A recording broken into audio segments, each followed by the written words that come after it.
So if a keeper has just got their typical bearded dragon setup and they've got their T5 and they've got their heat lamp, they've basically got that little tiny end on the left there for the UVB, and then we've got the far side where the infrared is, and then we've bookended each part of sunlight, but everything in the middle was missing to that bearded dragon. Absolutely, yes. And thus the beam from all of those lamps, you'd have this full spectrum is what you'd have. So you'd have the beam from the heat, T5, the LED, and the halide all in one spot. And what you're creating there is a patch of sunlight in the enclosure.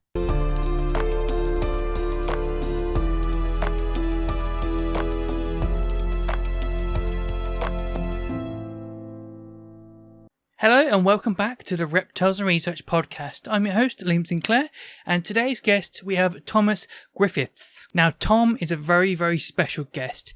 He is a consultant for all of the major zoos across Europe and obviously in the States as well. He is the guy, really, that deals with the practical implementation of lighting theory and helping people analyse their basking spots in zoos and then writing reports and recommending better setups. So in today's episode, we're going to focus on how to create the best possible basking site for bearded dragons. This is also a collaboration with the Animals at Home podcast. We've both had Tom on, but we both focused on different things. So I focused mainly on bearded dragons, but the practical implementations of the theory, and Dylan over on the Animals at Home podcast has focused on the theory elements of definitions and the learning of why you need to understand the different definitions. So Dylan's gone for theory, I've gone for practical implementation, and together it's a kind of a part one, part two, yin and yang, these two episodes. So that one's coming out next week from Dylan, and you really want to see that one. But the combination of these two episodes, you're going to get a really good understanding of reptile lighting and how to create sunlight in a vivarium. We'd like to thank our sponsor, Custom Reptile Habitats. You're doing so much to keep us going. We really appreciate that. If you want to get some premium PVC enclosures, you can head to the link in the description over to Custom Reptile Habitats. If you want to take part and help us with our mission and driving forward with better welfare for our pet reptiles, then you can join the Patreon over at Patreon/Reptiles and Research. And with all of that, welcome Thomas. Right, thank you for joining me, Tom. Obviously, I know who you are, and I know that you're one of the moderators for reptile lighting, but I think a lot of the people that are searching for good basking information may not know who you are. So can you give us a little bit of who you are and what it is you do and why it is that you're the go-to now for reptile lighting? The go-to is quite a strong one. So I'm Tom, and I run an animal husbandry and lighting consultancy. It's based in the UK, but I deal with people and zoos all around the world.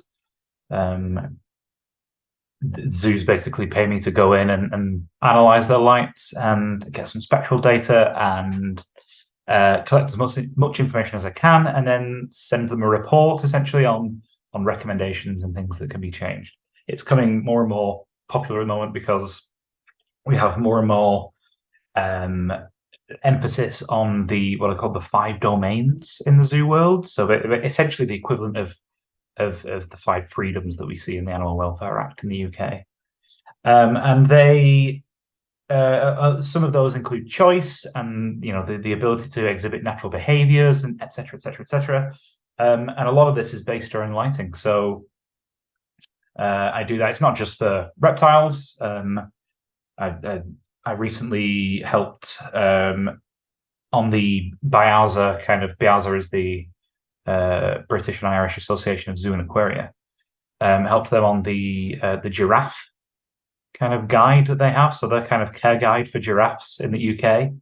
And we went to Switzerland last week, or maybe the week before, I can't remember when it was, to analyse some lights at a zoo there. We're going to go back and do another zoo in Switzerland soon. We're going to go to the States maybe in September and do a few zoos. I think San Diego might be on the list. So we're doing quite a few things.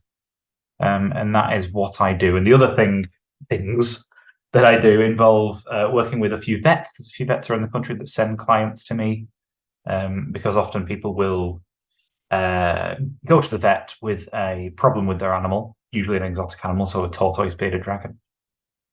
And often it won't be a medical problem, right? They'll go to the vet and they'll say my tortoise or my dragon or whatever it is isn't eating. And very often there's not really much a vet can do about that, right? It's not a vet problem. It's not a medical thing. Obviously, they'll check for worms. They'll do all those sorts of things. But 9 times out of 10, it's a husbandry problem. And 9 times out of those 10, it's a lighting problem. So they'll send them to me, and I kind of I guide those people on how to set up their enclosures. So I deal with exotics, large and small, great and small. A big range of things. The other thing I do is act as a research and development consultant for light manufacturers. So I get sent a lot of prototypes to test. I help in the research and development for upcoming products, and I work with a few of the big boys on things like that. And recently, I don't know if it's out yet, but I know they've announced the product, the new Zoom Ed UVB LED. They approached me and said, what can we do to make it better from the previous version? So I gave them some pointers on that. They sent me a prototype. I played around with that and gave them some ideas. So, and although it's still not perfect, it's a lot better than it was. Down to me, of course. And yeah, so that's kind of, that's what I do, is I play with lights a lot and animals. I've always kind of had that weird obsession with animals.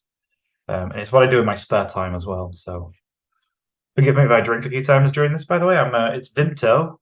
For anyone who's outside of the UK, Vimto is the best drink. So you're the lighting guy now. So I'm the lighting guy and the Vimto guy, it turns out, yeah. So zoos literally come to you. You are basically the guy for all the professional institutions. So people just keeping at home, for what you're going to bring us today, they know now that you are the guy, and the information that you're bringing is the top. Yeah, I mean, you've built me up to be something that I hope I impress people. Yeah, I mean, there are plenty of others. I mean, I stand, I'm immortal amongst gods. So we've got, people like Dr. Francis Baines, who's an absolute, the pinnacle of lighting expertise. We've got Dr. Serena Wunderlich, who is probably the cleverest person I know. We've got people like Ron Murin, who has kind of taken his expertise in engineering and applied that to the reptile keeping world. So we've got people like Gary Ferguson, we've got people like Mark Mitchell, Dr. Mark Mitchell. We've got these amazing people. I am just one of, but what I am is I'm kind of a go-between. A lot of those people are either now retired or are either specialist in research, which is all well and good, but I'm a specialist in application. So we do a lot of the same stuff, but where people like Mark Mitchell, who's a vet, is a research specialist and a consultant with Lucas, I believe. I'm more of an application specialist, so I talk about how to actually put it in an enclosure, how to actively do it, whatever it is. Wow. So anyone that's searching comes across this and they're like, wow, but this care guide on YouTube seems so much, but it's not. This is it. There's nothing else. This is it. I was actually having a conversation in my Discord with people about like heating and stuff. Join a Discord if you're not already in there. But we were talking about the carbon filament lamps and stuff. Yeah. Talking about like how small the infrared A proportion of it actually is, and like marketing it as like infrared A, like emitting heat sources is like, well, it's there, but it's not really like the. Yeah, I mean, if we look at it, without getting too technical, I'll use some terms that some people might be able to look up. But if you look at it's just Planck's law, right? So if you look at what's called black body radiation, and you punch in the numbers, you can literally work out how much of each section of light there is. And a carbon filament lamp, so a heat projector of some kind, has a temperature of around 1000 Kelvin, which people can look up what that means. And And if you look at a 1000 Kelvin black body, then it will emit about 3% infrared A. So again, it's a tiny, tiny, tiny amount of infrared A. It's you know, it's infrared A, but it's less than 5% of the lamp's output, and it's in such small, it's such a small amount of energy as well. So infrared A is technically there's more energy in infrared A than there is in infrared B, but there's so little of it that it's such a small amount of the output of the lamp. In fact, the vast majority of the output of the lamp will be as conduction. It'll be conducted out into the body of the lamp, and it essentially be emitted as infrared C. So it's exactly that's they're the two big ones. The heat lamps being UVA, which they're not technically, they are, but and the carbon filament sort of heat projector based lamps being infrared A, and they're just not. Again, it's yes, they are technically, but stick that on the box and it'll sell. But the big I don't know how to say it. I'm okay with them saying infrared A as long as they also don't use the words sun replicating heat or words to that effect. Like as long as they don't say, oh, it's like the sun, because it's just not like the sun at all, right? Yeah, I don't know. But yes, you touch on the exact point that they're just as big of a liar as the pet shops, right? And the people working in the pet shops, how are they supposed to know any different if the bloody box says it? So, and then how is mum and dad, who's just bought a little Timmy leopard gecko, supposed to know? Who do we start with, right? Who do we train first? And yeah, well, if we can figure that out, we'll be millionaires. Yeah, exactly. Speaking of getting close billionaires, is that what? Yeah, I'm a billionaire. Yeah. Surprise. Yeah. Speaking of getting close to the sun, how close can you get us, Tom? That is a bloody good question. Depends on how you look at it. So I can show you some possible setups. Yes, share away, Tom. Let's go for it. Yeah, sure. Let me get PowerPoint open. Ooh. So for anyone who is, I don't know how your viewer or listeners, are they mainly viewers or are they listeners, or how? Mainly viewers, I would say. Okay, good, right. Yeah, if you're listening, you're going to have to go to YouTube to actually watch and see diagrams. For anyone looking, this is sort of a side-on view of a classic 4x2x2 120 gallon vivarium.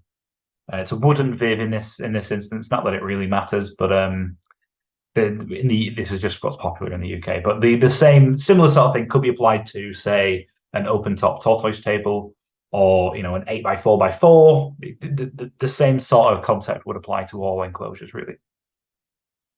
So here's my little bearded dragon. Whenever I show this little diagram, my partner always says, why does he not look like Spud? And we've got a bearded dragon that we got. It's called Spud, and he's a little xeromorph.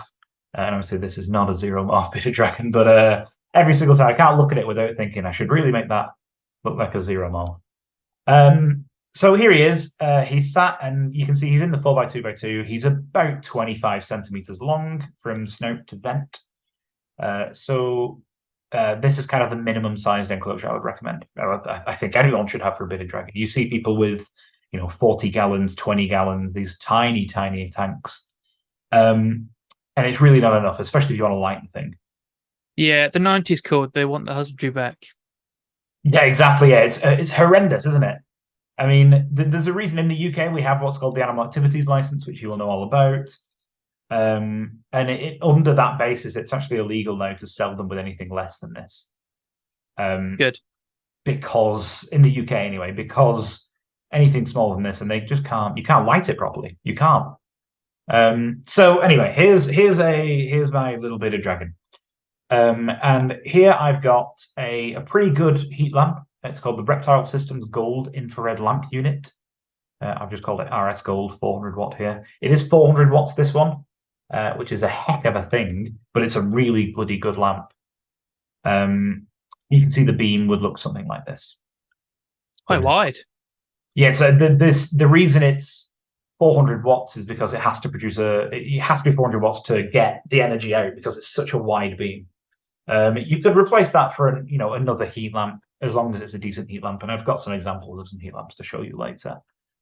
And that's kind of the ish the beam of that lamp. It's not perfect scale, but that's kind of the sort of thing. And then what you would also have is a T5. Most people will have some sort of T5 UVB lamp. There's a few out there, but this is the sort of basic setup that most people will go for, and the beam from that looks something like this. Again, not perfect scale. For anyone listening, this is basically a heat lamp and a UVB tube that are both just projecting light over a bearded dragon. And that is what most people have. You go on most of the groups, most of the forums, most of the Reddit groups, most of the subreddits, most of the most pet shops will sell you this setup, right? Some sort of heat source and some sort of UVB source. For me, the minimum that anyone should have is also including a UVB. An LED. Sorry. And in this case, for this example, I've used the Jungle Dawn LED from Arcadia. And you can see the spread looks something like that. So for anyone listening, this is just another tube-like lamp that has another beam shining over the dragon. So what you've essentially got is 3 lights. And that is the minimum that I recommend for most, if not all, setups. So we've got your heat lamp, your UV, and now we've got the LED for just making it brighter and visible light. So the sole purpose of the LED is to provide visible light. And we're often lied to by our eyes, right? So you can have a heat lamp and a T5 UVB lamp, and you think it looks bright, and you can measure it even with a solar meter, and it gives you a UVI of 6, 5, 4, whatever. And so you think, bloody hell, there's a load of light here. But actually, if you measure the light value, so the proxy for brightness is lux that we're using. Again, massive sort of glossing over a lot of science there, but essentially the proxy for brightness is lux. And if you measure the brightness in that enclosure, it will not be anywhere near sunlight. And I'll show you some examples of that in a minute. The other lamp that I personally have on pretty much every setup, including white street frogs, including boa constrictor, like animals that you wouldn't necessarily think I want to light this thing properly necessarily, although you should, is a halide lamp. Most of mine I use a non-UVB producing metal halide lamp, but there are UVB producing ones as well. They're really popular in Europe, super popular. In fact, many people will just use a metal halide, and this is not to be confused with a mercury vapor bulb. This is different. And the beam from that would look, something like this. And thus the beam from all of those lamps, you'd have this full spectrum is what you'd have. So you'd have the beam from the heat, T5, the LED, and the halide all in one spot. And what you're creating there is a patch of sunlight in the enclosure. And this is something that is referred to, you can look up papers on this, but the biggest paper is the Journal of Zoo and Aquarium Research one by Baines et al. How much UVB does my reptile need? ... Quite a long title. Where they define the sunbeam method of lighting animals. And that's what this is. This is the sunbeam method. So what we're essentially doing is we're imagining that the enclosure is some sort of canopy-filled place, and there is a beam of sunlight. And what we're doing is we're providing that patch of sunlight in the enclosure, with the rest of it being a gradient down to shade. And of course, this is a lighting rig, right? So you need to control temperature as well. You can use things like thermostats, but not all lamps are thermostatically controllable. So the halides certainly aren't. So I normally include a fan in most of my enclosures as well. And that will be a fan. I'll usually include 2, but one will be blowing in and one will be blowing out of the enclosure. And that is kind of how I do it. And that I would have thermostatically controlled as well. If not, at least on a timer. And that is kind of how I set up most enclosures. This is kind of what I recommend for most setups. So is this to pull out the excess hot air in the enclosure that's built up from these? Yeah, I mean, you are going to get heat, right? That's again, this is a lighting rig, not necessarily a heating rig, right? The heating effect that your animal has is a side effect of the light in this instance. You could increase the temperatures in the room. Equally, if it was still too cold, instead of a fan, you could have a ceramic heat emitter, right? So the fan is just a way of cooling the enclosure. Again, presuming that the room is cooler than the enclosure, which it 99% of the time will be. I'd say 100%. Could you go into the difference between like light and then just air temperature and warmth? Because I think a lot of people would think that one or two are the same, and we know it's not. Yeah. So the way I generally define it is people often get confused with it between heat and infrared. Right, they're the two that people most get confused between. And infrared is a type of light, whereas heat is a perception of temperature. So infrared and visible light can heat something up, right? They can increase its temperature. But in and of themselves, they're not necessarily heat. It's kind of they're not, temperature is a measure of heat, right? Or the other way around. It's kind of light. It's a really good question. It's a good on the spot question that I'm trying to figure out how to answer on the spot. These lights will increase the temperature in your enclosure. But what we are trying to do when we're lighting an enclosure is we're trying to replicate the sun.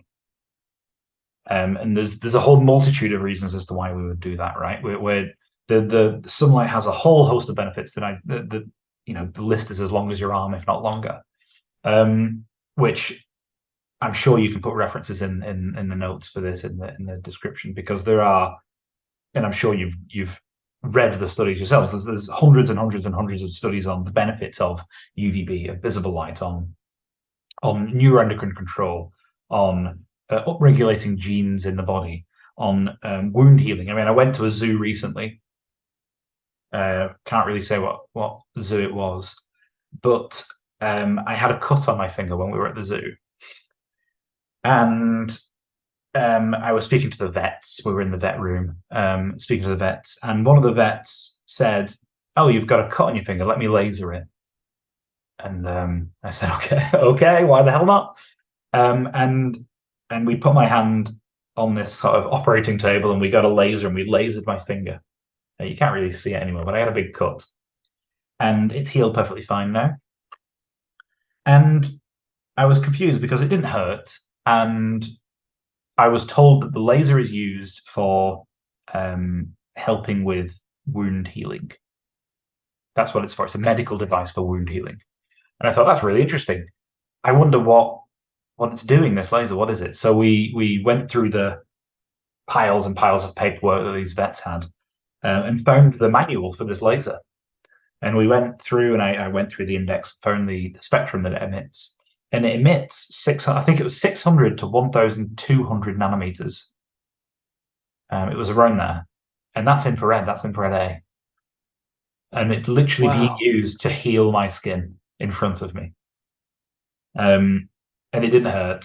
And the other thing that kind of made me laugh a little bit was, I said to the vet, when do you use this? And I was told, all the time, right? We use this all the time. If an animal is cut, so if two animals are in the enclosure and they've had a little bit of a spat, and then one cuts the other, and they need to check it out, they'll dart the animal, put it to sleep, bring it in, and then they'll laser the cut, and they'll do everything else they need to do.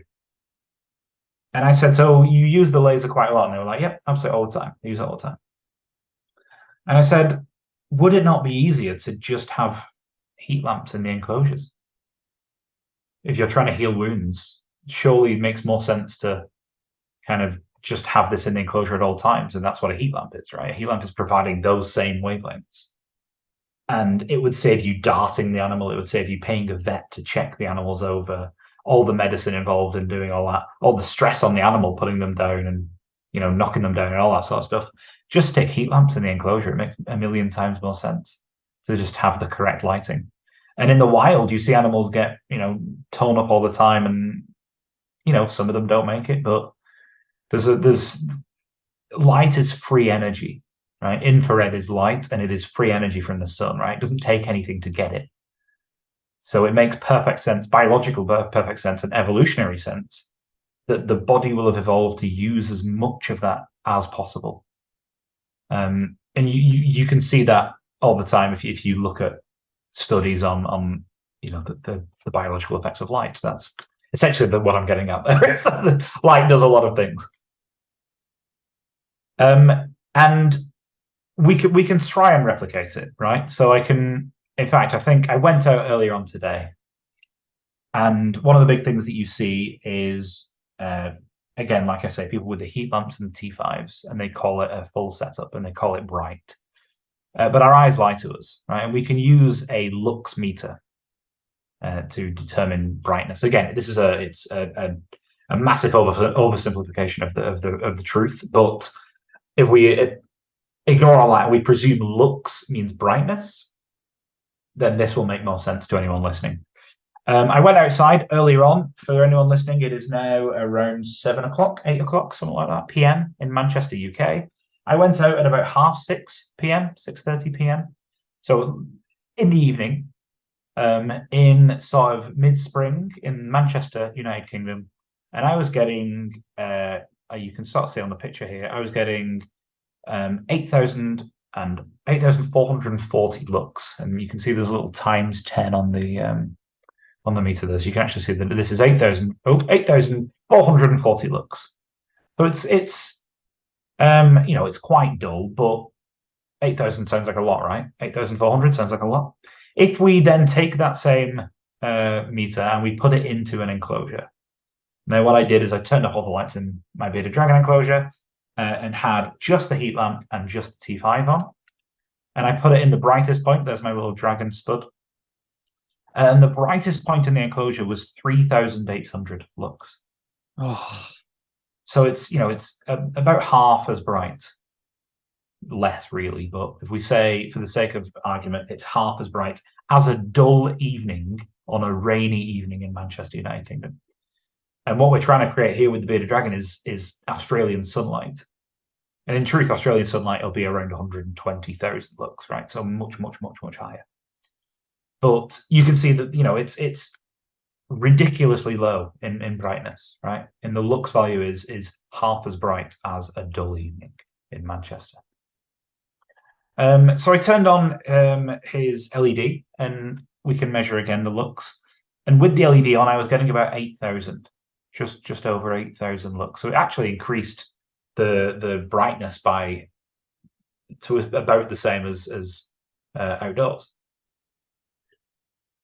Again, sorry, just have a quick drink there. So it's much better. Not perfect though. Like I say, the Australian sun would be about 120,000, so it's a heck of a lot brighter. And of course, 120,000 is quite difficult to get in captivity, right?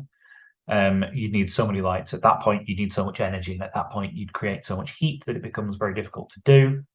But we can get as close as we can. And I stuck on a 35 watt halide, so quite a low wattage metal halide lamp, and I was getting just shy of 20,000 lux. So the halide really did increase the visible light, the brightness value. And there's Spud there giving us a little look like he does.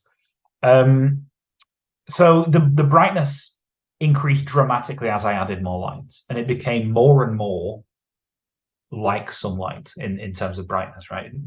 It's not quite anywhere near. An example, I've got plenty of animals, and I can show you some more in a minute. Here's an example of Manchester on a fairly bright day. So I'm getting 123,000 lux, about 1,000 watts per meter squared power density, and about a UVI 4. And all those do add up with each other as well. So those are kind of perfect matches for each other. So that's a standard UK day. So that's the beauty of sunlight, even in Manchester in the UK, at about midday. So today, coincidentally, before you asked me to have a chat with you, I was doing my rounds with my animals, and I noticed that the UVI in my Testudo kleinmani, which is a group of Egyptian tortoises, in my little Kleinmani enclosure, the UVI was quite low. Which it wasn't low. It was, like 4.2 or something like that. It wasn't necessarily low. But I at its highest, I'd like it in here to be around UVI 5.5 to 6, right? These are animals that live in the hottest deserts in the world. At its highest point, anyway, I want it to be about 5.5 to 6. And it was a little bit low for that. And I thought my lamps, I've only recently changed them, maybe 5 months ago. So it's... And I was playing around with it. And so coincidentally, you've asked me to come and have a chat with you. And I've actually got a lot of spectral data from today, which is quite nice. So what I've got in here is, you can see pictured are 2 of the basking areas with a each has a heat lamp and a metal halide lamp. The one that I'm measuring in the middle has a Reptile Systems flood lamp and a mega ray metal halide. And then across here, if I show on the top, we've got a Arcadia 14%, we've got an Arcadia Jungle Dawn, and we've got a Reptile Systems Zone 3, so sort of a 12%-ish lamp. And I can actually show how each lamp makes a difference to the spectrum. I actually got this data today, so it's quite nice.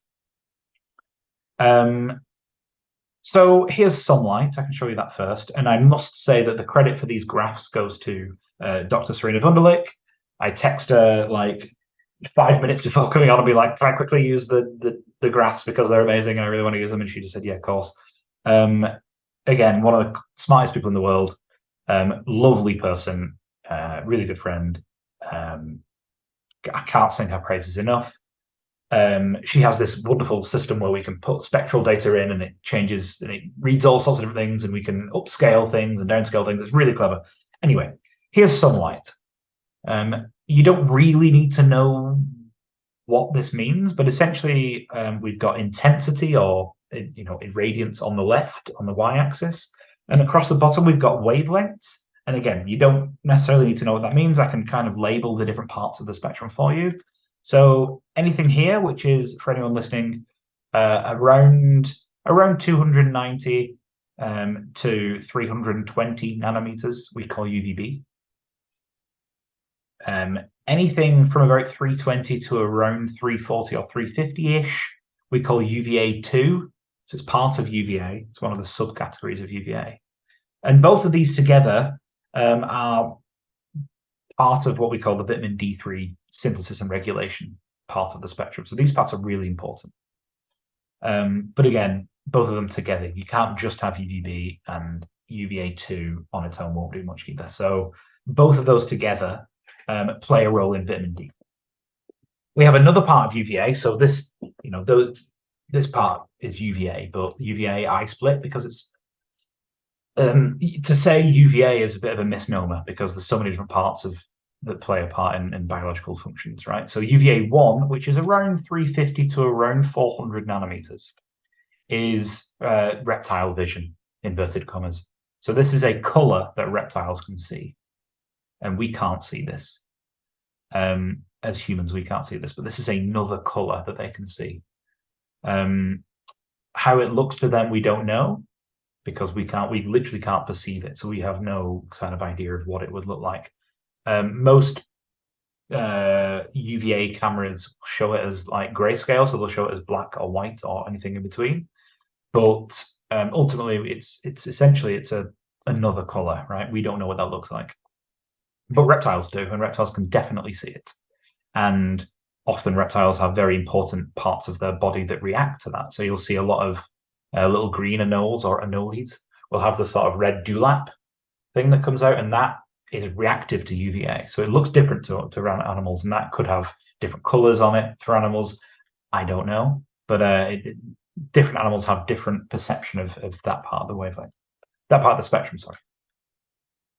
We have visible light, which is around 400 to around 700 nanometers. These are the colors of the rainbow, right? So violet, indigo, blue, green, yellow, orange, red. Bloody hell, nearly forgot them. Did I get all of them? No, blue's not one of them, is it? Violet, indigo, is blue? I don't know. I don't know the colours of the rainbow. That's embarrassing. I don't know the colours of the rainbow. Yeah, what the hell? But you know the colours of the rainbow, though, right? The blue to red, right? Violet to red. I get it. That's 400 to 700 nanometers. Oh my god, how embarrassing!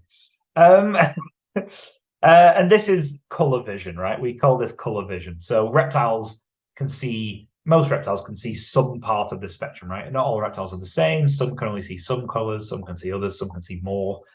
But humans can pretty much see this part of the spectrum. And then on the right here, from around 700, and then this scale only goes up to 900, but it's about 700 to about 1,400 is infrared A. And then from there, it goes to infrared B, and then there, infrared C. But for the sake of this, infrared A is what we can see. We can see the start of infrared A on this.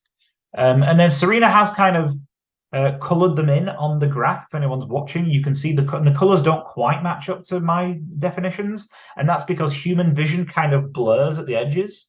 So some people can see slightly into UVA and some people can see slightly into infrared, just the same as how some people can hear frequencies that other people can't, right? In terms of hearing. It's kind of, human vision isn't necessarily a set, when Mother Nature created the world, this wasn't a set thing, right? We've kind of got blurred edges of what we can see. So that's kind of where those edges are. You can kind of see those here at about 380 and around 780 as well. So Serena's kind of put those as the edges of color vision, which is fine. That doesn't really make a difference for the sake of this. And infrared A is basking heat. So again, like I said before, infrared A is the part of the spectrum that we generally associate with heat, with basking heat. And that's the sort of hot feeling that when you put your hand under a heat lamp and you feel the heat on your hand, generally we associate that's infrared that's causing that. So if a keeper has just got their typical bearded dragon setup and they've got their T5 and they've got their heat lamp, they've basically got that little tiny end on the left there for the UVB, and then we've got the far side where the infrared is, and then we've bookended each part of sunlight, but everything in the middle was missing to that bearded dragon. Absolutely, yes. So I mean, if I make that into a background, you can actually see this here. So this is the T5. This is the setup, the Klein-Marni setup from earlier. So I've actually got this data from here. This is the T5, and I've scaled using Serena's amazing database. I've scaled the T5 so that the UVI is 3.7, the same as the sunlight in the background. So it's kind of, you can see the scale is the same. But the lux is obviously a lot less. The lux is around 3,000 lux. And you can see that the UVB from this lamp, if I put those things back on, UVB from this lamp is actually really bloody good. It matches sunlight really well. The UVA 2 is okay, but the UVA 1, isn't there. The visible light leaves something to be desired. And the infrared, there is no infrared, right? There's essentially no infrared on this lamp. And that's just the T5. That's just the T5 on its own, yeah, of course. If I put the heat lamp in, it looks more like this. Again, this has been scaled to the 3.7 UVI. And again, I'll put those labels back on so you can see. So the UVB, again, matches pretty closely. UVA 2, same as before. The only difference we've now added is we've added a slight bit of more visible light, and then we've added some infrared. And this scale cuts off here around 880. That's just because my spectrometer cuts off there, right? Actually, the lamp goes off much further, but my spectrometer cuts off at around 880. So that looks so different from sunlight as it is. So I wonder how strange that setup looks to how a bearded dragon perceives that environment. It must be so alien to them. Yeah, it must be very, very strange. I mean, in terms of its color rendering abilities for humans, this is actually quite a good setup.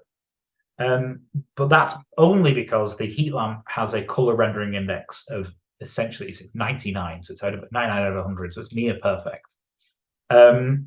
But the heat lamp hasn't really added anything to the UVA, despite the fact that it has UVA on the box, or at least the UVA 1. And yeah, again, we're not necessarily focused too much on the y-axis here. We're just focused on the x-axis, so the amount of each part of the spectrum that is filled. In terms of the intensity, you could change that relatively easily by just getting closer to the lamps, right? So I'm not too worried about that. So there's a lot of colours there, but again, it isn't very bright. So that is where I consider the intensity. The intensity isn't very high. It's about 4,000 lux. Not very bright at all. So yes, it would look weird again to a bearded dragon, to a tortoise, to any sort of snake, a leopard gecko, same thing. It's all these animals, even if they are nocturnal, inverted commas, they are still exposed to this as sunlight. And not only that, they also in the wild have the choice to go out in the sunlight, which is again one of the big things that I'm talking about in the zoo world is the 5 domains, and one of the concepts being choice, right? The animals need to have choice. And you can only get that choice if you have an enclosure that's large enough and if you have the proper lighting. So it's interesting. Yeah, it's interesting. So this is why I always recommend adding an LED, right? So an LED will increase the visible light, the amount of visible light, right? Not necessarily as much as you might think, but it does increase it, right? So here's with an LED. Oh, wow. No, that is quite a big difference. Yeah, bear in mind when I was collecting the spectrum, the LED was off to one side, the probe was kind of pointing a different way. So if the LED was, over the probe, it would have appeared a lot brighter. But I've already doubled the lux value just by adding that LED. So it does make a huge difference. And you can see the difference when you turn it on, you can see the difference. Something I always ask people to do is turn it off and then turn it back on. Or when they first installing it, have it turned off and then film themselves when they turn it on. And the people have this sort of, whoa, look to their face when they do it because it's so bright. And then when you turn it off again, it looks really dull immediately. You wonder how you ever went without this LED on top of your enclosure. Do you know what's really weird? You said turn it off, and my VivStack timer went off the moment you said that. Magic. That is magic right there. I'm the lighting man. So yes, it's a lot better now. Again, we can scale that up. So if I'll show those different things. If I scale that up, so you can sort of see more how it would look, compared to sunlight. So if we're ignoring the UVB because, for the sake of collecting this, the probe was facing the UVB lamp, so the UVB will be slightly disproportionate in this. But if I scale it right up, you can see how the spectrum is filled out quite a lot. With the main gap now being this area here, which is the UVA1 area. That's the biggest gap. And that's where I aim my next bit of the focus, which is the halide lamps. Right. So if you remember the bearded dragon from before, you have the heat lamp, the UVB, the LED, that's this. And then if we add the halide on, that's me bringing it back down to scale. We bring the halide on and it looks more like this. So we've really filled out the spectrum. That's a huge difference, isn't it? And that's everything that the bearded dragon can see in that visible area of UVA for them. Correct, yeah. So the UVA1 is completely filled out. Yeah, it's totally filled out. Again, I brought the scale back down again here, so it doesn't look as bright as the one we just saw, but that's because that one was upscaled dramatically. See, I haven't got this, so that means that my bearded dragon technically can't see properly. Yeah, it would be... It's hard to say, because if you go back, you can see there is a spike here, and that is actually from the T5, right? The spike is at 365 nanometers. And that's a known spike that all T5s will have. And coincidentally, that is around where the peak in sensitivity is for most reptiles in UVA vision. So they may be able to see that, but it's certainly not full spectrum, right? And you miss all the benefits of the rest of the UVA part of the spectrum. And so yes, this is a lot more filled out. The spectrum is much more filled out on when you include a halide in that mix. And then of course there are a bunch of different halides out there, and you can see it is quite spiky. There's quite a few spikes, and that's just down to the way that metal halide lamps work. They use a lot of different, they're called metal halides, that's what they're called, inside an arc tube that all kind of glow in different colors, and these are the colors that they glow in. So that's why it looks a bit spiky. But the spectrum is really, really filled out. But I don't necessarily think that everyone should have a halide, because I think that they're quite advanced in that case. They're a little bit more difficult to get hold of. They're much easier to get wrong. So for most people, I recommend going for the LED Spotlight and heat lamp and that's what I recommend as the basis, right? So this is the minimum setup, and then if you want to go ahead and improve your husbandry, you can then get a halide. People often see this as the improvement, getting the LED is the improvement. Whereas for me, I think getting the LED is the minimum, right? That's kind of when you buy a tank for little Timmy and his leopard gecko, you should be getting a heat lamp, a T5, a heat lamp, a UVB source of some kind, and an LED. I think there should be 3 lamps with every enclosure. That's me personally, anyway. And I recommend that for zoos as well. Pretty much every zoo enclosure that I've drawn up a map on has an LED on it. So that's that. Now, again, I've put those in so you can see that UVB is pretty filled out. UVA 2 is filled out. UVA 1 is really filled out. Visible light, it's all there, and infrared A is all there as well. Does that make sense? Have I made sense? It makes sense to me. Oh, okay. I've realised that I've got. Here's a question for you. So if you have a Jungle Dawn and then an LED spotlight, I have the Dasku lamp. Does the Dasku lamp still have the full spectrum of visible light as the Jungle Dawn, the full color rendering? Yeah, they're actually really similar. So you could have a spotlight instead of a LED bar then? Absolutely, yeah. The beauty of the Jungle Dawn is that it can daisy chain into T5, into Arcadia Pro T5, and it's really useful, and it's really bloody bright. They're really good. They don't like the heat, but no LED does. But they're really quite nice, the Jungle Dawn. The problem I have, the downside of the Jungle Dawn is that the spectrum isn't great. My preferred spectrum on an LED comes from there's some that are called the Sunlight, so they're from a brand called Nichia or Seoul Semiconductor. There's a few different ones as well, but those aren't very bright. And then the other ones are the Sansi LEDs, and they have quite a nice, much warmer color, which it's a personal preference, the warm. But they also have a slightly nicer spectrum, in my opinion. Okay. So, but yes, in terms of I can show you some lamps. So, Tom's number one most asked question is, what lights do I need for my beardy, tortoise, tegu, whatever? And it's the most vague question ever, is what light is best, or what light do I need? And I'm sure you've seen this on some of the groups and things like that. It's the most vague. Absolutely, yeah. With none of the caveats, like, by the way, it's an enclosure that is 4x2x2, or they don't give you any sizes, nothing like that. I think that the main thing to consider is always for people to always consider that what is best for one person may not always be what's best for somebody else. So what's best for one setup may not be the best thing for another setup. So asking what lights are best, or what lights do I need, needs to come with a list of, this is what I have, this is what I currently have. And a big one is, this is my budget, because there's no point in anyone recommending a basking setup that is £2,000 or $3,000 when you've only got a budget of $500 or $100 or whatever.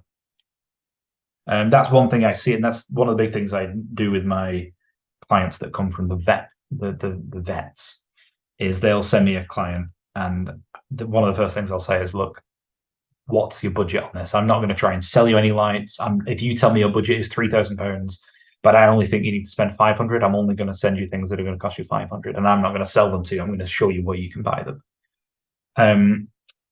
And so I think it's a big thing that people mention what kind of budget they've got without worrying about being judged or anything like that, because ultimately there's no point in being recommended a setup if you can't afford it. So heat lamp wise, I am a really big fan of the what are called narrow reflectors, or double reflectors, which both the Zoomed and the Exoterra Intent are. That's this sort of I'll just show you. Here's an extra terrain tent right here. I always keep lamps on hand.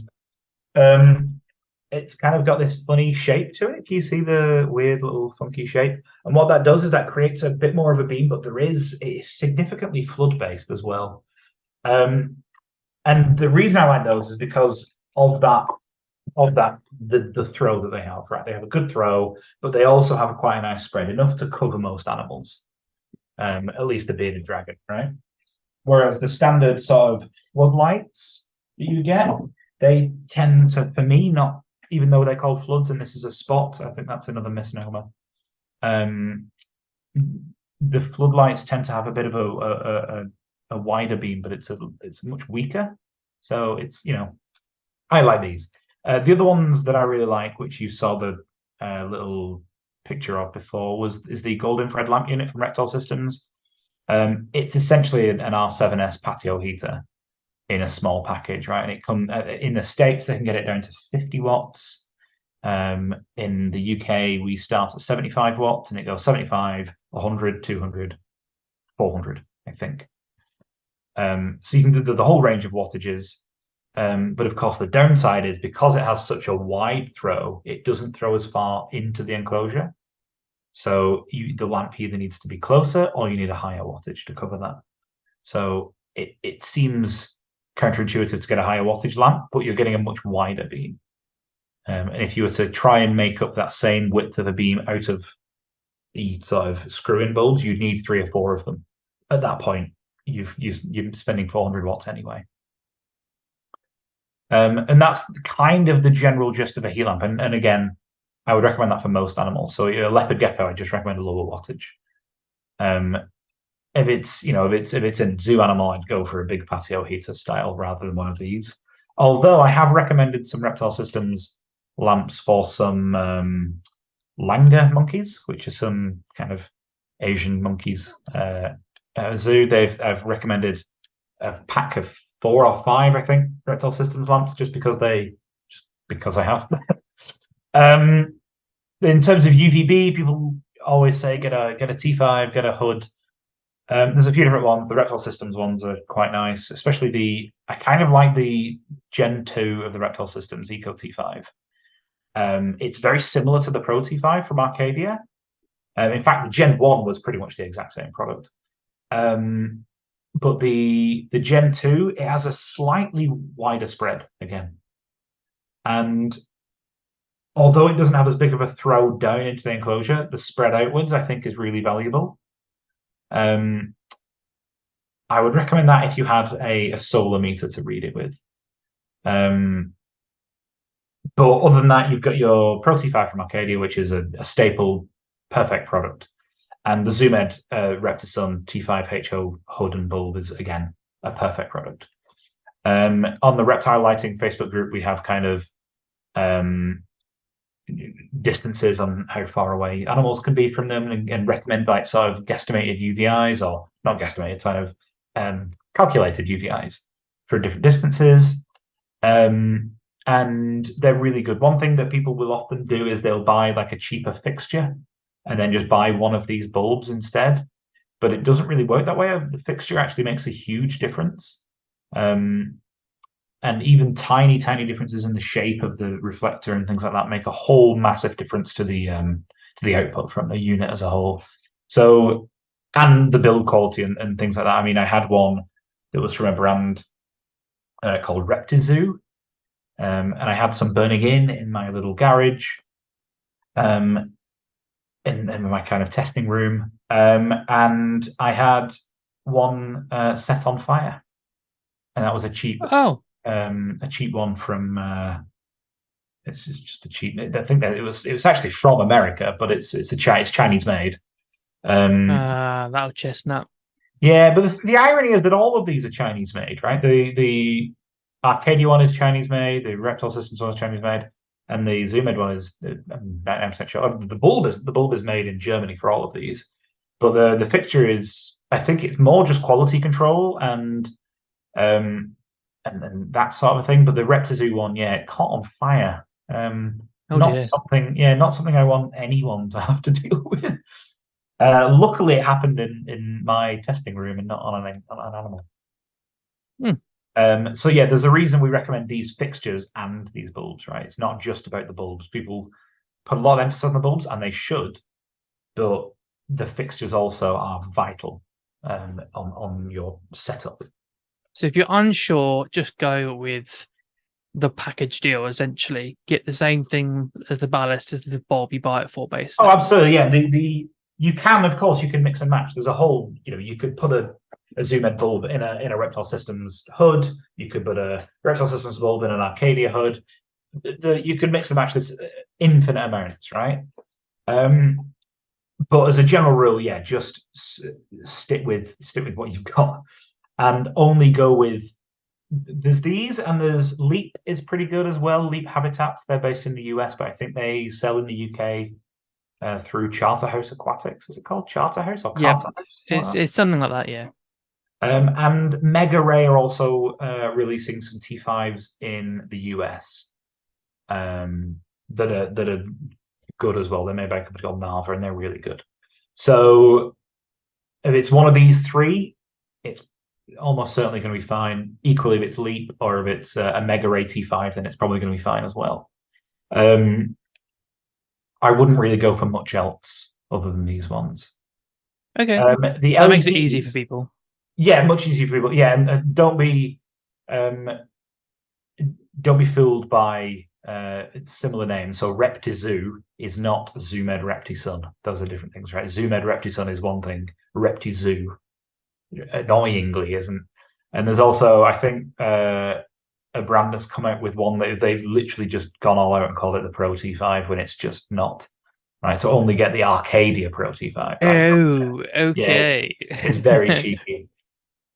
LEDs, we've spoken a little bit about LEDs. There's a whole range. There's these bar kind of LEDs. So the Jungle Dawn, Reptile Systems have the version called the Pro 10, and Exoterra have one that they call the Terra Sky. The Terra Sky has like a little remote. You can change the colors. Not really something I want to do, but whatever, if you want to do that. The Pro 10 one's quite good because it's, I'm 99% sure it's DC powered. So it converts down to DC, which means that it doesn't have any flicker, which is quite nice. So it can be used on birds. And you can also get a little Bluetooth connector, and you can get the app, and you can have it like turn up the brightness in the morning and then go down at night. I think that's quite nice. Oh, yeah, they have that on their functionality. Yeah, it's quite nice. I got one of these, the 14 watt, thinking it would be. I don't know what I thought, but it's tiny. It's like so. I need to get a bigger one, right? I bought one, and it was just small. And of course, the Arcadia Jungle Dawn is an amazing LED, right? Super, super bright. Connects into the Pro T5 with a little daisy chain cable, so you can have them on one plug socket in the wall. Really good, staple product. Yeah, all three of these are pretty good. Of course, you can get the spots, right? So you can get, again, Arcadia and Reptile Systems have their kind of, they have the Arcadia have the Jungle Dawn, and Reptile Systems have the New Dawn. Essentially just spot LEDs. Both of these have fans in them, which if you have an animal that you don't want to necessarily have noise around, this may be an issue. It's very quiet. I will say the Reptile Systems one is much quieter. But they're both pretty quiet, but they do both have fans, and you can hear both of them. And that's just to get airflow through the system. The other one that I really like is the Sansi LED. Now, I know you mentioned the Dasku, or there's another one called the Mylin, which is very similar. I like the Sansi ones just because Sansi is like an actual brand that you can contact. They do a whole range of things. They do like floodlighting for football stadiums and all sorts of crazy stuff, these guys. Oh, wow. But they do all sorts of stuff. But they have this sort of weird patented system. You can see it there. It looks like a spaceship. It claims to use like ceramic cooling technology, whatever that means. Essentially just means that they last ages. I mean, they come with a 5-year warranty. They're really good. I don't get paid to tell you this. I just really, really like these the Sansi LEDs. The color rendering on them is fantastic as well. They're great. I use them on most enclosures in some form or another. Are they expensive? I think this one is the 36 watt, and it's about £35. I mean, that's not $40 awful. US. Yeah, it's not. I mean, considering the equivalent, 35 watt lamps from Arcadia and Reptile Systems are in excess of £50. So it's a heck of a lot cheaper, and in my opinion, a better spectrum. Well, I don't think it's in my opinion. I think it is a better spectrum. They're just they're a warmer LED, these, so that's a preference thing. The idea of it being a warmer LED. Because I have used the New Dawn Flood, and it's very blue, in my opinion.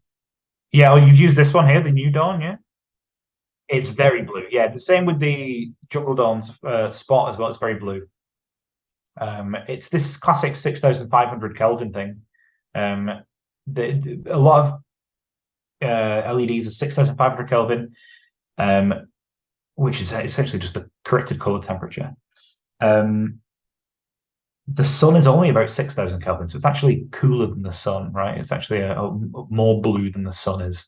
So yes, some people like it that way. It kind of replicates this sort of really bright white idea, but they do have this sort of weird blue tone to them. Actually, I got sent a lamp that is near identical. I'm almost certain it's made in the same factory, at least as the body of the. Let me go and get it. 1 second. It's literally here. Let me just grab it. Exclusive, guys. Exclusive scoop.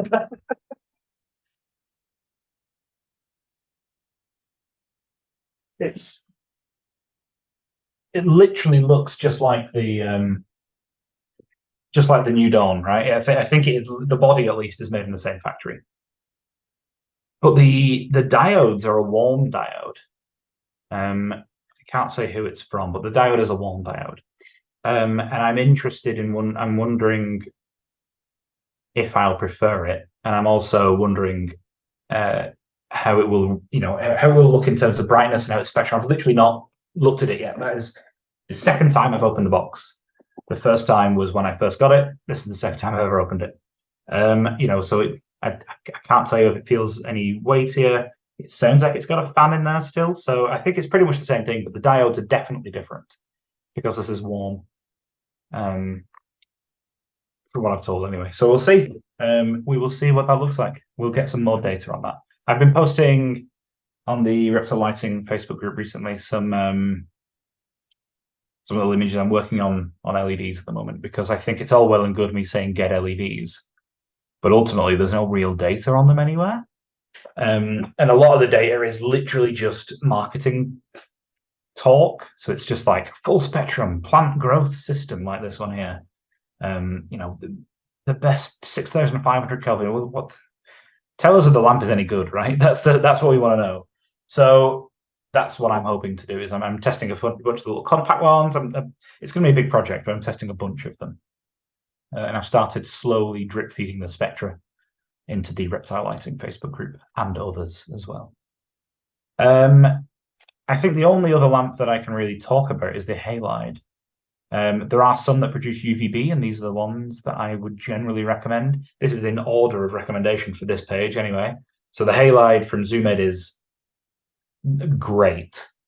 And it's at the moment, at the point of recording, not available in the UK because it's discontinued. However, I have it on good authority that it may be available again soon in the UK after I've had some words with Zoomed. Wait, pulling strings. I had some words with Zoomed and the Peregrine Life Foods, who are the distributor in the UK of a lot of Zoomed products. I had a few messages and kind of said, look, I'm recommending halides more and more. I want to point them to a good one. This is the one I would recommend. If you're going to get one that emits UVB, get this one. But other than that, there are some other ones as well. So the Bright Sun Flood from Lucky Reptile. They have a jungle version and a desert version. The only difference is the color. So one's are cool, one's are warm. Other than that, they're both pretty much the same lamp. And the Mega Ray halide as well. Although I don't think that one is the halide. Yeah. Again, don't be confused. Don't get confused between that and a mercury vapor. Mercury vapor is a different kind of bulb. And then there are some that don't emit UVB, so these are the ones that I recommend the most. The Master Color from Philips and the Constant Color from GE. They're the two that I would recommend. I prefer the Philips Master Color, partly because it has this, we call it a prismatic lens, and it's much more flood. That prismatic lens makes all the difference. This one has this sort of semi-frosted. It's called a near spot or a narrow spot lens. It's semi-frosted, but it's in the lighting world, it's literally a spot. You call that kind of lens you would call a spot lens, and this lens you would call a flood lens. This sort of dappled. It's called prismatic. And those are the ones that I recommend for visible light, and they produce some UVA as well. So let's talk about them a little bit, because do they need a ballast? Do all of them need a ballast? All halides need a ballast, yeah. So a ballast is, in its simplest form, is a starter unit. So it's a thing that helps the lamp turn on. In its simplest way, and all the halides need that. And the reason they need that is because of the way they work. They have like an igniter unit and an arc tube, what's called an arc tube. And if you look at a self-ballasted mercury vapor, which is what they call self-ballasted, and you look inside one, and you can see it has a ballast inside. That's a mercury vapor lamp, right? So classic, screw in, has that weird, crappy green glow. Terrible spectrum. They're called, the technical word is self-ballasted mercury vapor, and that, so the ballast is actually included. A long time ago they weren't. They had to have a ballast as well. But the ballast is inside, so it's not like a standard bulb where it's just a resistive load across a tungsten filament. There's actual mechanics that not mechanics. There's parts that are doing more than just glowing inside, right? There's parts that are doing a bit of work, and that's actually a little bit. The wattage goes into that bit as well. So like the old T8s that need the external ballast as well. Yeah, exactly. Well, yeah. I mean, the modern T5s do as well, but the ballast is actually included in the fixture, so you don't see the ballast, right? But yeah, the thing that you plug the T5 into is the ballast. They've just miniaturized it. But yeah, the old style T8s that came with like a block separate that you had to. It's the same thing. You just you have to. The other thing you need to consider with a halide is that they make a funky noise when you turn them on. It's sort of all the little halides, the little pieces of metal inside are sparking up essentially. So it sounds like someone's dropped their keys down the stairs, like their car keys. It's like a jingling noise. Yeah. It happened. It's about 2 minutes, or not even that, probably about 30 seconds of jingling weird sort of metal noise. And then after about 5 minutes, it's turned on fully and it's fully lit. So when you first turn them on, they kind of flash a few times and they sound like a tin can rolling down the street. And then they're fully ignited. So when you get one of these ballasts, let's say you've got an E27 fitting, do you just plug that plug of the E27 fitting into a ballast, which then plugs into the wall? You can do if you get the right ballast. Some of the Philips ones work like that. But the one I recommend the most as a ballast, I don't have one here, is one from Mega Ray, because they say it's dimmable. Now, dimmable is a bit of a misnomer. Essentially, it can work in 35, 50, or 70 watts. So the other thing is the ballast has to match the wattage of the bulb. And this Mega Ray one is multi-wattage, right? So you can have it at 35 watts if you have a 35 watt bulb. You can flick a little thing and it goes to 50 watts or 50 watt bulb, same for 70. And that one comes with a waterproof XLR style fitting. So it's a latch and rubber style fitting, a screw-on one. I think it's just called a universal fitting, I think. But it's similar to an XLR style thing, like for audio. Yeah, I know them. Yeah. Yeah, it's similar to that sort of thing. And they come with that, so you would need to either adapt your E27 fitting to have one of those, or you could take off the ceramic bit and plug on the ceramic bit. The reason I don't recommend it for beginners, a halide, is because it's a little bit more involved. Again, the reason I wouldn't recommend it for mum and dad who are buying it for little Timmy is they potentially may need to go and get their friend down the road who's an electrician to just check it over for them. But if anyone who wants to take a little bit more to it can certainly do it. In fact, that's the reason I really like the ZoomEd one, is the ballast is built into this unit. Oh, so you don't need a ballast, right? In that sense, the ballast is literally in that dome. So the dome sits on top of your enclosure, and that has the starter unit built in. So it's just a plug at that point. Again, that one of the many reasons why I really like this unit. The other is the great spectrum and really bright white light that it gives off. But this is a really good one. cool. Can we go back to when you had the bearded dragon and all the lights? Yeah, sure. Yeah. Because there's something that I was going to ask about. There he is. So just so everyone sees, is that you got your two linear like units, the LED and the T5, but then you're angling everything. It makes it easier. I can let me insert a new slide because I do have this same image but from above as well. Oh right, okay. Would that help? Sure. Let me grab that. So it looks like this. This is a tortoise, but it works the same way. Yeah.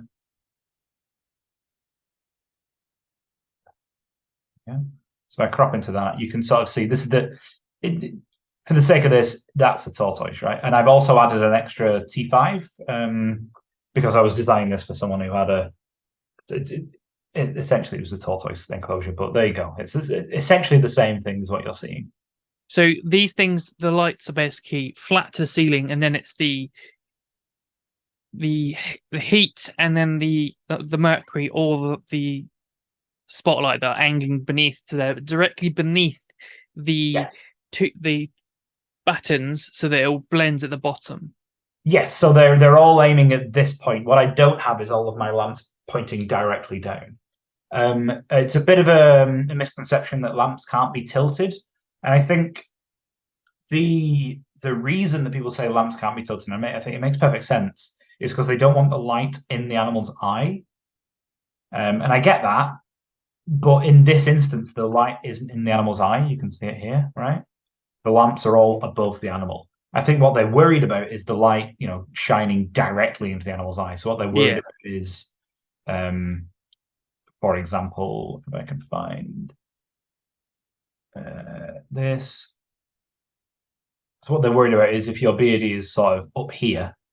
Yeah, that makes more sense. Then this halide lamp would be in the eyesight of the bearded dragon, right? Whereas the bearded dragon being down here, it's not a problem.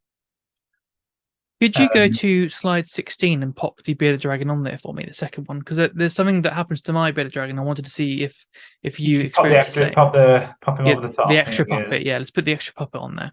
Boop, there he is. So if you put it like just left, and just to the end, so its head just is like on the right of the green there. So my bearded dragon will do this because I've got a very similar setup, but I've got the LED spotlight instead of the halide.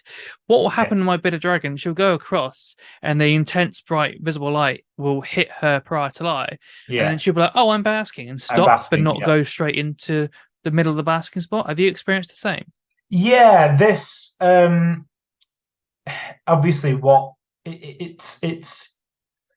Yes, I have. To answer the question, yes, I have. And that is kind of why I want it all to be in one area, right? So even in this example, even if the dragon is here, she's still getting a little bit of the T5, she's still getting a little bit of the jungle dawn, and she's still getting a little bit of the heat. So this is why I want it in a spot. And I generally aim for the spot to be the size of the animal or 1.5 times the length of the animal on its longest point. So if the animal is this big, I want the spot to be 1.5 times that, or around that. So you can see on this example, I've got it around 1 time, around the size of the animal. I'm not overly worried about that as long as she's not only doing that. I think that isn't a massive problem. The thing you could do is, have you measured the UVI at this point at what her back So she's Yeah, in this position here. Have you measured the UVI from, say, here? yeah. So the UVI would be like sort of like 3 there, whereas I've got the T5 basically the same. We've got the near enough the exact same setup, but I've got the heat lamp and the halide basically in the same like position, but like the heat lamp would be in front of the halide, like dual, like a prong like that, facing back. Yeah.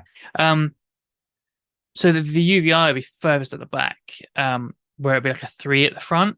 So she's Okay. like in it, but she's not in it, if that makes sense. Yeah. I think at that point, what you'll then need to focus on to try and entice her to bask is also adding the infrared at that point, right? The infrared is one of the main, one of the reasons animals bask, right, is to get warm. So if you enticed her to bask where the light and the infrared is hottest at the same point, i.e. have those two converging on each other, then that would potentially increase her need, inverted commas, to go more into the light. So my mistake potentially is having both of them on the same side and her being Actually, but I mean, I do the same with the tortoises. You can see here. My brightest point is these halides, right? Even though the LED looks quite bright, the halides are much, much brighter. And I have them on the same side. But, you know, I mean, they're all, for the sake of, just to clarify, when I took this picture, I accidentally knocked the heat lamp, so it's a little bit further up than it should be. It's usually pointing more down than that. And you can sort of see here what I've done. So they kind of both converge on this area. Can you see that? Yeah, I can see that really well, yeah. These two normally, when they're not knocked, both converge on this area. So even though they're next to each other, they are slightly tilted towards each other. That was partly by design and partly my bit of an accident, but that kind of helps. I find that my tortoises will sit literally, the Kleinmani will literally sit under those points where it all converges. That must be so satisfying to see them like it's use I don't have any photographs annoyingly ready. I'm sure I could find some on my phone, but yeah, it is really it really is nice to see that. And the tortoises react so well to light. It is one of my biggest things that I say is tortoises have the full spectrum color vision, right? So they can see the UVA and they can see the colors that we can see as well, if not even more. And one of my favorite things is when I see them basking under that spot. They really like the halides, the tortoises. They do really like the halides, and I don't know.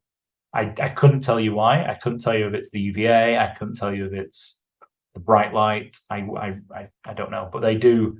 My Hermann's tortoises are the same. They'll bask under a halide, and if I have a halide in one spot and a heat lamp in another, they'll go to the halide.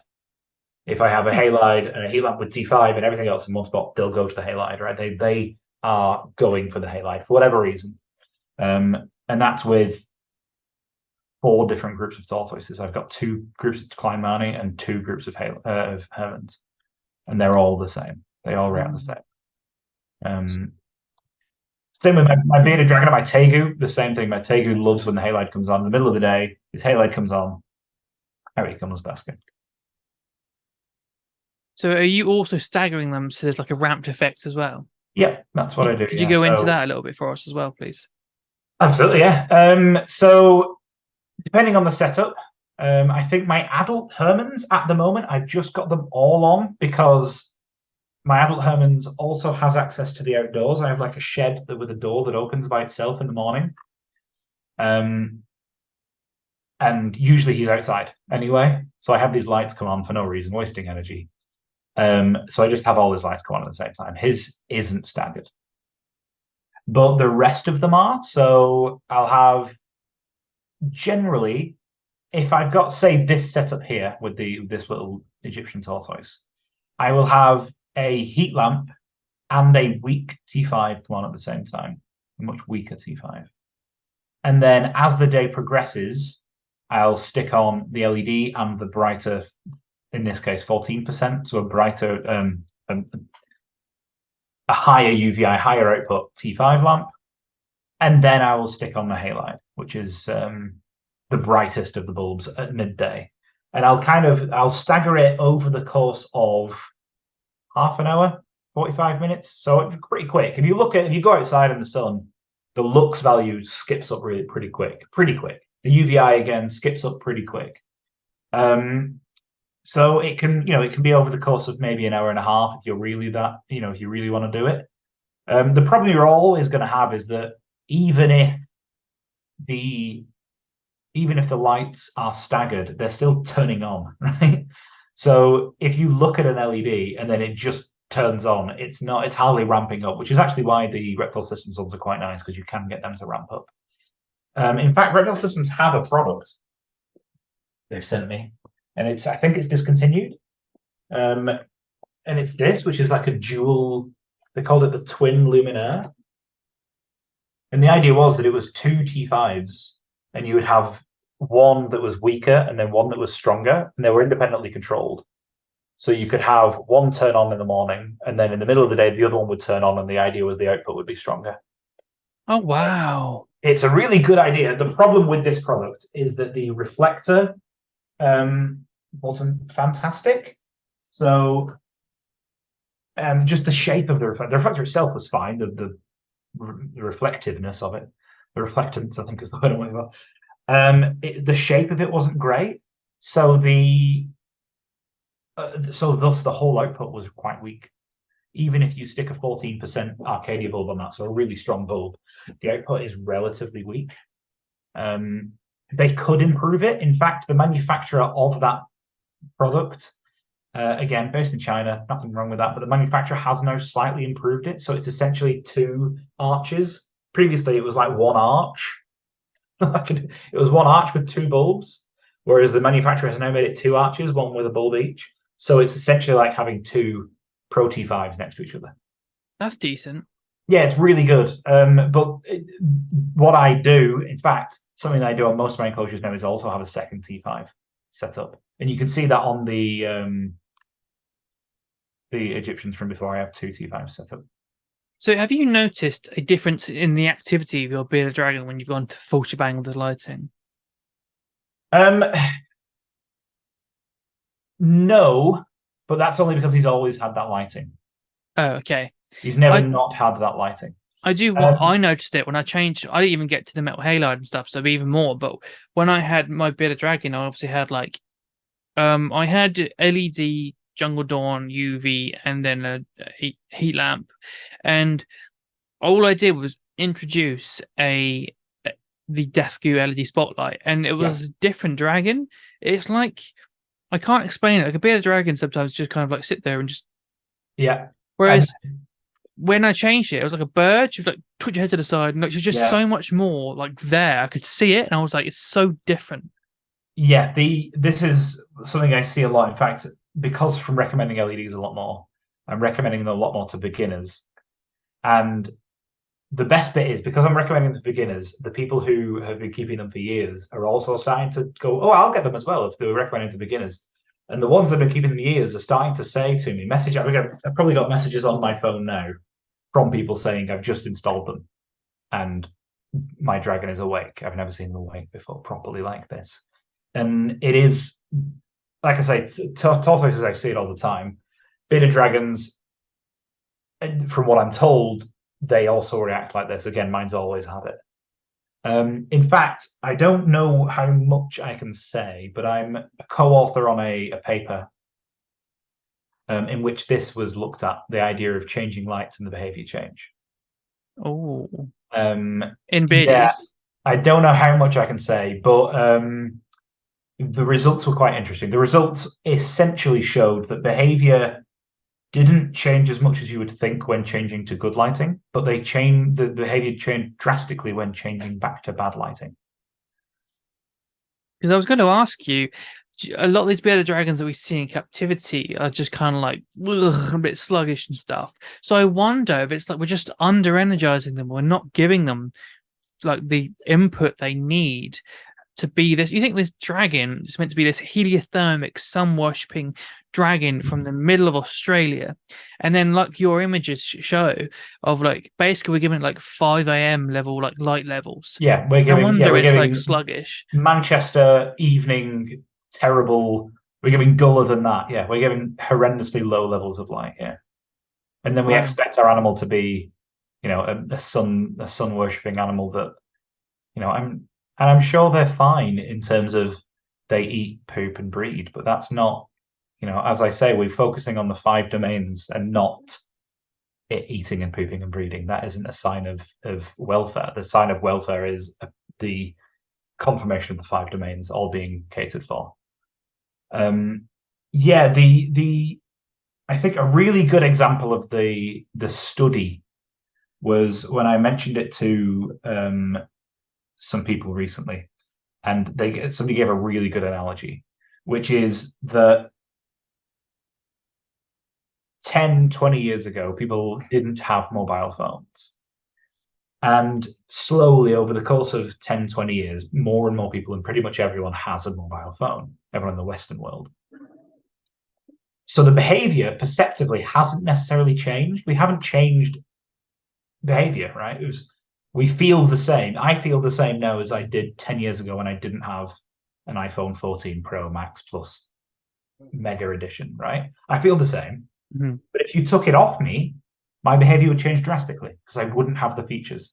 If you now put me back to not having a mobile, I wouldn't be able to do half the things I do. So the behavior, the idea of the concept of this study where the behavior has not necessarily changed when we've gone from bad to good, but then if you go from good to bad, it changes drastically. That is significant because it's, like I said, the analogy of having a mobile phone, not having a mobile phone, then going to having one and then not having one again.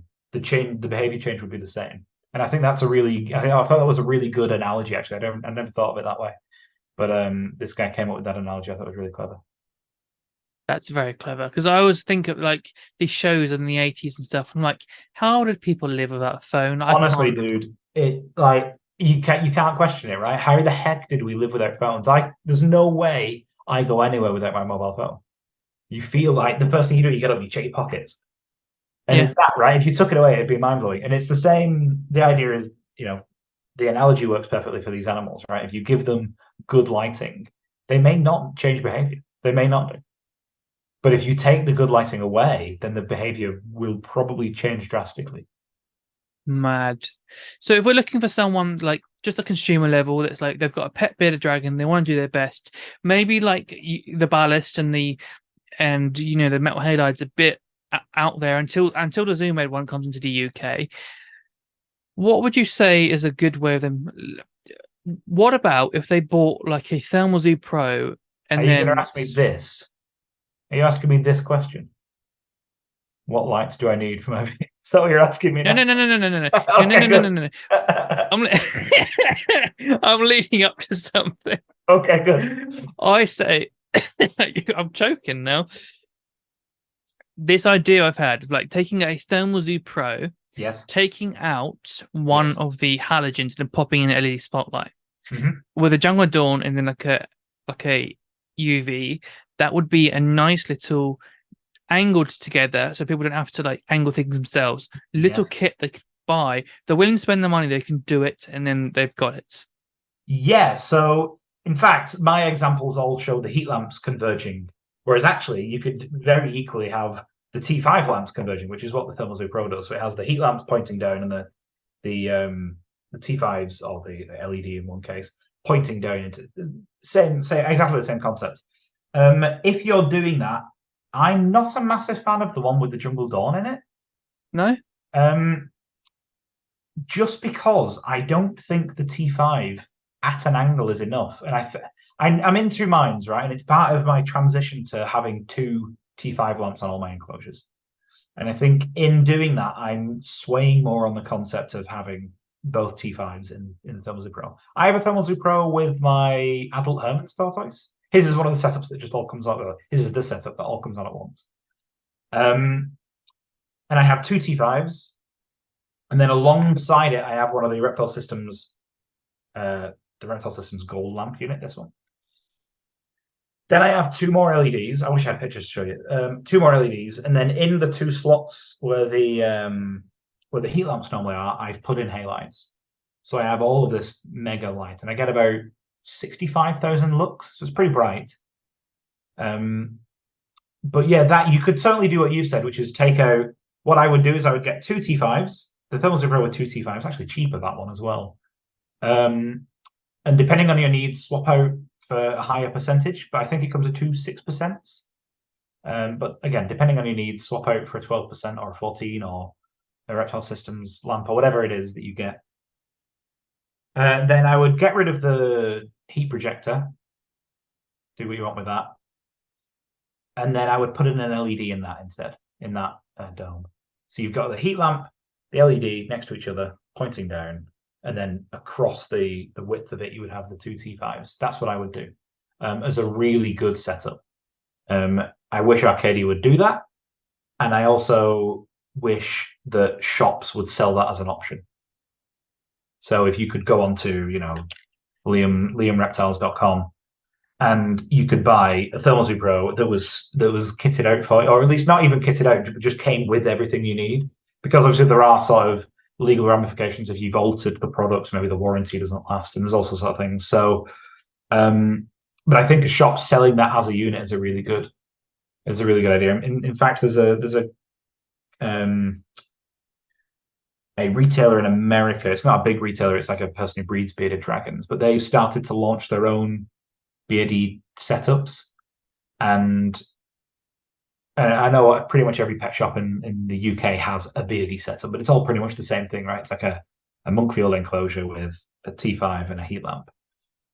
And the whole concept of this American one is that people are going to buy a setup from PetSmart, but this is like the actual light that you need with it. So like you'd buy the crappy PetSmart version, and then you'd take that home, but then you could buy this kit of lights and know where to put them in the enclosure.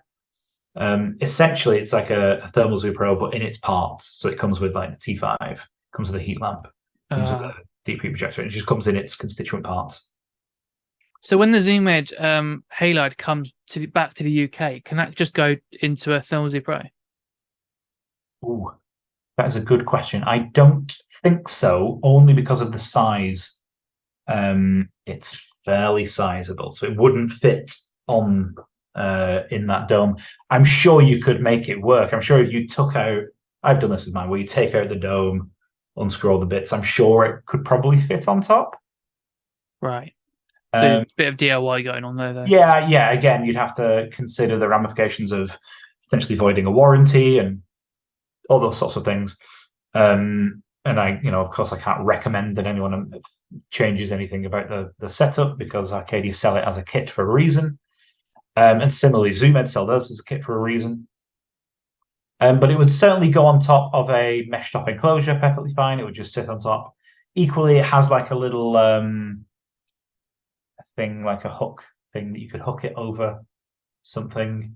So you could have it inside, just dangling by the hook bit. Yeah, you could. I mean, it's quite tall again, so it as much as it's a great lamp, it simply physically it's large, right? So the ramifications of that are that it's limited in its uses, which is why I really like this thing, which is like this ceramic holder, and the Reptile Systems do this really good one, which is adjustable, and it's kind of, and you can change the angle on it. I really like that because it allows me to do things like that. And in fact, I use that almost exclusively in my. I've got them as well. Yeah, in my setups. Yeah, I use it. Not only can you like swing it, you can like twist it as well, and be twistable in the moment. So they're really much perfect for trying to get the alignment right. Yeah. Yeah, so it's just, imagine like your box standard like E27 fitting, but it's just like solid and straight. These ones is like you screw it in, but then it's like it's maneuverable as well, which is perfect for all of this. So with all this lighting as well, then obviously it's like we're more light, which means more heat generated as an excess of like these ballasts and things being in the enclosure. Yeah. This means bigger enclosures as well to compensate and allow the animal to also have this nice big basking spot, but also the space to move away. So I think we're getting to a stage where 4x2x2, if we want to have like an amazing basking spot like this, is getting kind of tight. Yeah, so that is why I recommend the 4x2x2 as a minimum. That's why it's the minimum, because yes, it just about gives you enough to light it and give the animal space to get away. Yeah, I mean, I'm doing it myself, so I've basically got the same system as what you've described today, apart from the metal halide, and it's just the LED spotlight, and I've got the 4x2x2, and it is tight. It pushes it, doesn't it? Yeah. So this is the thing, right? Then this is again leads back to those 5 domains where they at that point they don't have the choice. If you're lighting the enclosure properly, which you should, the animal should also have a choice to get away from those lights at their own time. And thus you can't have an enclosure that is small and well lit, because part of being well lit also means providing dark. And exactly. you can't do all of that in a small 40-gallon, even sometimes 20-gallon enclosure. You just can't. So onto that question of what lights do I need? Well, first thing is your enclosure right first? We need to make sure that bit is correct first, because there's no point in trying to light a 40-gallon enclosure correctly, because it's just not going to work. And it's the reason that ideally I'd like to see 6x3x3 for bearded dragons come in as a staple standard. I don't know how long that will take for that to happen, but I would like to see that come in as for people to say, "Oh, you're getting a beardie, you're going to want one of these," rather than a 40-gallon in some cases, especially in the States. It's mad, or a 4x2x2 in the UK. I'd like to see a 6x3x3. The problem, of course, becomes money, space as well. I think this all comes into the cultural change that we are seeing, and also I'm really hardcore encouraging is less reptiles. Screw having a collection, have a few animals, but keep them really, really well, rather than spend the money on having like 100 animals kept like all right, but you're having a collection. Spend that money on having your few, but keep them really well. So that includes giving a 6x3x3 to a bearded dragon and giving them the best possible basking spot you can get to. So when you fill in the spectrum, like with the halide and everything, how close are we to sunlight, other than intensity, to filling it in? How close are we? Would you consider that close? Yeah, I think it's pretty close. It's going to be impossible to get exact simply because we can't make sunlight. Yeah. But I think that a T5, a halide, an LED, and a heat lamp all together really do replicate sunlight very well. And I think it might be the best. It's almost certainly the best we can do currently. Even sticking your animal next to a window won't provide you with the UVA and UVB, right? So and then that comes with other dangers as well. So I think, bar from sticking your animal outside, it's as good as you're going to get. And on the point you just mentioned about less animals but better kept, this is actually the mantra of the zoo I visited in Switzerland last week or the week before. And I was speaking to the curator, and she said that is literally the mantra: is we have less animals, but we keep them better. So they have they call it the vivarium. It's essentially just a big greenhouse, and they have maybe 10 species in there, maybe, of reptile. They also have birds. They have other things as well. They have some basilisks just running around in the vivarium. But the enclosure sizes were huge on these things. They had this tiny little green tree monitor. I say tiny. It was a green tree monitor, right? So it was long tail. The enclosure must have been, I don't know, twice the size of the room I'm in now. It was huge, this thing, and it was floor to ceiling, huge enclosure. And I was amazed by that. And they kind of said, that's our mantra is less animals, but we keep them better. So the collection isn't huge, but the animals are hopefully kept better. In fact, one of the reasons I went was to view some halides that are coming out they're out, but we're trying to get them more into zoos.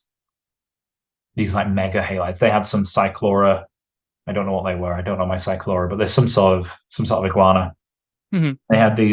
They were setting up the enclosure, and they wanted me to check the halide in this enclosure.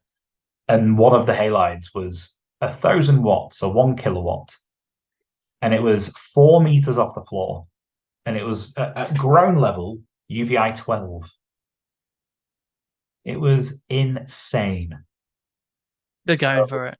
it was very, very, very strong. So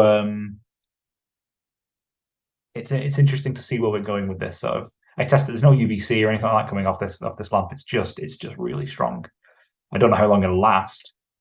But yeah, that'll be. But they're using the halides. They are using them as well. They're really popular in Europe. So we keep less, but we keep them better, and that includes having bigger enclosures that can facilitate better basking spots and replicating the sun as closely as we possibly can, which is what Tom has given us today. I think we've gone for 2 hours now, Tom. So is there anything that you think is uncovered that you think we should include? I'm so sorry. That's all right. Is there anything you think we should include that we haven't? Oh, actually, before we go, please. I have a question for you that was posed by the last guest, which was, let's say you had like a UV, like a Pro T5, but you've got your T5 going through the middle of like a tube, right? And this true tube was like over like UV, like UV permitting, transmissive, yeah. Transmissive, that's what I'm trying to say. But like some of it was like mottled and like not scarred, but like cross-hatched or something. Yeah. And then over the bulb, it just like spins. So you go from like cross-hatched and like reduction of UVI, and then it gets to a certain section on it where it's like clear and complete. Yeah. So that rather than like trying to figure out how to dim a bulb, this thing's just spinning on a timer. I mean, yes, that would work. Besides all the engineering things like it's moving parts and failure points and all that sort of stuff, purely theoretical, that would be quite fun. Whipsnade Zoo actually have in their butterfly house, they have this, they've designed it like that. Alex Cliff, the guy who runs that part of the zoo, is called. And when he laid out the roof of the butterfly house, he had them laid out so that it's clear and then frosted, and then clear and then frosted, so that when the sun goes over, even on a bright sunny day, there's always cloud cover. So the sun goes between these sort of clouds that are made out of the roof. That was his kind of concept of that, is that the sun would always be full sun, cloud, full sun, cloud. What you could do then, it'd be cross-hatched in the morning, so it's reduced, and then when it gets to like midday, it'll be like the clear. And when it goes back round to that point on the circle again, it's cross-hatch, and it's like the ramp up and ramp down. Yeah, exactly. That would work. I mean, yes, in theory, yes, that would work perfectly fine. Obviously, like I say, there's engineering and logistical problems with moving parts and noise. What if dust gets in the runners, or is it going to make a crazy noise when it spins around? But that would totally work. I imagine that by the time you've created such a device, UVB LEDs will be well and truly at the forefront of UV technology by then, and at which point we can probably dim those quite easily. But that's quite a fun. It's quite a fun little idea, actually. I never thought of that. That's very inventive. I didn't think of it either. That was the last guest to come up with that, and I was like, "You're a genius." Yeah, it's a good idea. It's a really good. It's a really good concept. I've never. See, these people need to invent things, right? We need more people like that think crazy, weird thoughts. I wonder what made them think that. What were they doing? They must have been sat on the toilet, right? Because they were like, they must have been. There's no way. That's a shower thought right there. Yeah, of course it is. They're looking at the toilet while scrubbing their hair and going, "Oh, look at that." Gotta admit. Weird. So what I would like from you now is to think of a question for the next guest. Oh my goodness. It could be anything. Oh God. Is this a question that I don't know the answer to? Something that I want to know? Could be anything. Oh my God. Oh God, you put me on the spot here.